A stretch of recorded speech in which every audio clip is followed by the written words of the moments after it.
Why would the most powerful man on earth in the 18th century be forced to drag himself out of bed every single day at 3 a.m.?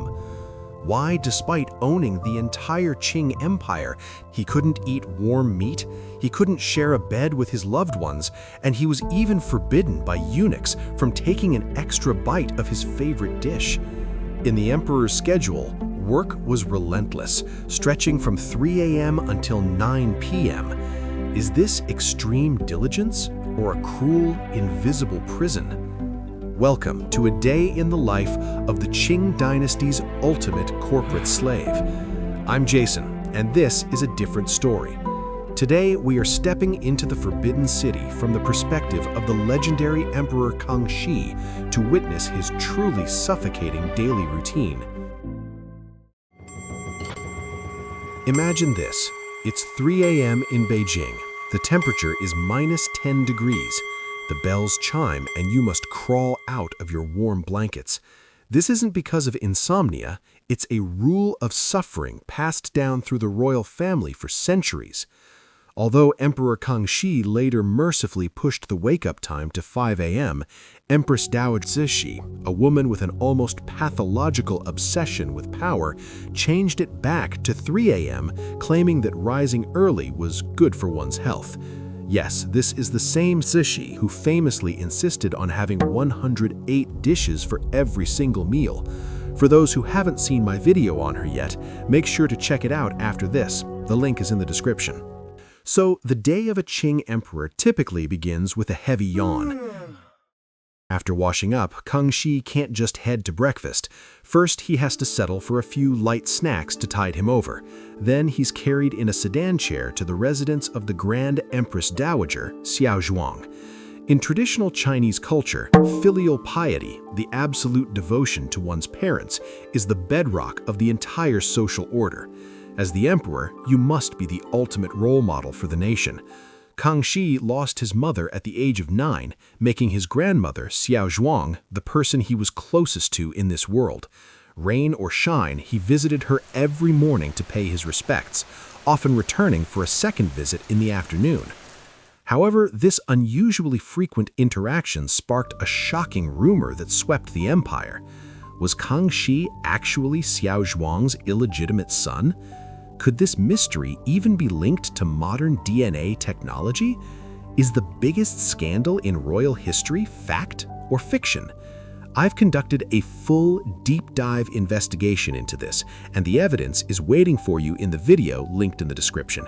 You definitely don't want to miss it after we finish this episode. After surviving the morning rituals, do you think the emperor finally gets to feast? Wrong. For an emperor, even a hot meal is a luxury he can rarely afford. Every single dish must be tasted by eunuchs first to check for poison. By the time it's the emperor's turn, the food is often stone cold. But there's a rule even brutaler, the 3-bite rule. No matter how much you love a dish, the moment you take that third bite, a eunuch will immediately whisk the plate away right in front of your eyes. You won't see that dish again for a very long time. Why? It's a security measure to prevent assassins from figuring out your favorite foods and planting slow-acting poison. While this kept the emperor safe, it turned every meal into a form of torture. At this point, you might be thinking that being an emperor isn't all it's cracked up to be. But hold on, the truly unbelievable parts are yet to come. After breakfast, Kangxi begins his rigorous daily studies. In the Qing Dynasty, every emperor was required to study the lessons of governance written by his predecessors. But here's the eerie part. A specialized official followed the emperor at all times, recording every single word he spoke and every action he took. Kangxi's own life was turned into a textbook for future rulers. These records have been preserved to this day, serving as a permanent, unshakable archive of every move he made. Imagine living your entire life knowing that every word you whisper is being written down for history to judge. At 7:15 a.m., the empire's morning session begins. But if you think the emperor has it hard, the ministers are living in a literal hell. To ensure they aren't late, these officials must wake up at 2 a.m. They have to reach the main gate of the Forbidden City by 5 a.m. and then begin a grueling 2-hour march on foot. They trek across half of the massive Forbidden City along a strictly designated route. During this marathon, they are frantically memorizing their reports. Why? Because reading from a script is strictly forbidden. If you mess up a single detail, Kangxi will humiliate you in front of everyone. To make matters worse, most ministers attend these meetings on an empty stomach just to avoid needing a bathroom break mid-session. Who came up with this sadistic schedule? It actually traces back to Zhu Yuanzhang, the founding emperor of the Qing Dynasty. He set the meeting time at 5 a.m. to avoid the suffocating summer heat of Nanjing. Later, his son, Emperor Zhu Di, moved the capital to the freezing cold of Beijing, but not a single official dared to suggest changing the rules. Although Kangxi was merciful enough to push the time to 7:15 a.m., he remained a hardliner. He flatly rejected the ministers' pleas to meet once every 5 days, insisting that this grueling cycle must happen every single day. The morning session usually wraps up around 9 a.m. Kangxi finally sheds his heavy, formal dragon robes and slips into more comfortable domestic attire. But the real work is just beginning. He is met with a mountain of documents and letters from across the empire. Local officials, eager to kiss up to the emperor, constantly send letters just to wish him good health. To deal with this sea of spam, Kangxi's most frequent reply was a simple "I know." It was the 18th century equivalent of a scene receipt. However, his son, Emperor Yongzhen, was a different breed of workaholic. He took every single letter seriously, handwriting over 8,000 words of replies every single day. In one letter sent at 11 p.m., Yongzhen wrote to a subordinate, "I've worked so late that my handwriting has become a mess. Please don't laugh at me." This crushing pace made Yongzhen the most diligent and the most exhausted emperor in history. In the end, he literally worked himself to death after only 13 years on the throne. By 11 a.m., Kangxi finishes the bulk of his paperwork. You'd think he's finally off the clock, right? Wrong. Now it's time to study. In the Qing Dynasty, being the emperor meant a lifelong commitment to learning. Kangxi would meet with his tutors to dive deep into philosophy, literature, and history. Even when the country was at war, he never missed a day of study. But he wasn't just a traditionalist, he was fascinated by the world. He learned astronomy, geometry, mathematics, and even foreign languages from European Jesuit missionaries. He was, by every definition, a total academic overachiever. At 2 p.m., it's dinner time. That's right, the emperor only eats 2 formal meals a day. If he gets hungry at other times, he can snack on pastries, but a full sit-down meal is a rare event. And here is the loneliest part. Unless it's a major holiday where he can dine with the empress, the emperor must eat completely alone.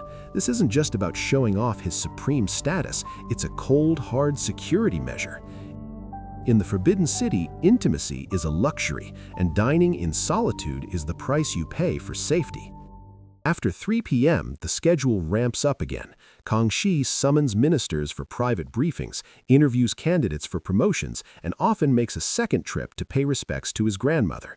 By 5 p.m., it's finally time for entertainment, the Beijing Opera. This was the most lavish form of entertainment in the 18th century.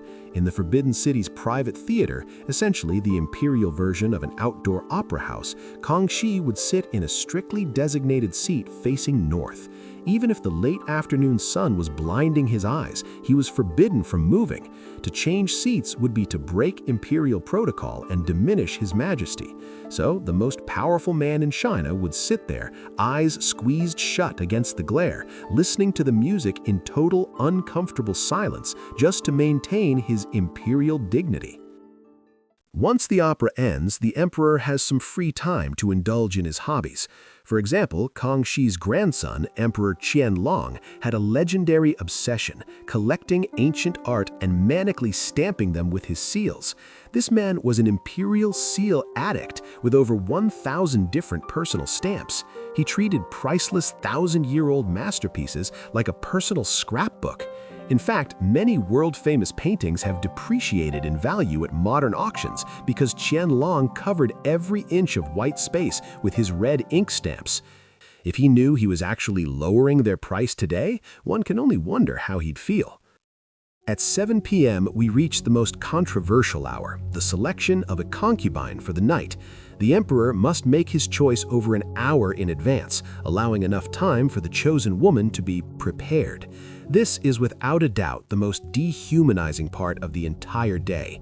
The emperor has no freedom to simply stay the night with someone he loves. Instead, the process is a rigid, clinical ritual where women are selected, wrapped, and restricted by time. It isn't just an insult to the women, it is a total surveillance of the emperor's private life. The entire encounter is monitored and timed by eunuchs standing right outside the door. I've actually made a separate detailed video exposing the shocking mechanics of this imperial bedtime protocol. The details are truly mind-blowing, and the link is waiting for you in the description below. At 9 p.m., unless Kangxi is working overtime on urgent state affairs, he must try to fall asleep as quickly as possible. Why the rush? Because in just a few short hours, the bells of the Forbidden City will chime again. A new day of the same relentless cycle will begin. When a man possesses all the power in the world but has zero personal freedom, can he truly be called a winner? After seeing all this, do you still wish you could be an emperor? I'm Jason, and this is a different story. I'll see you in the next video.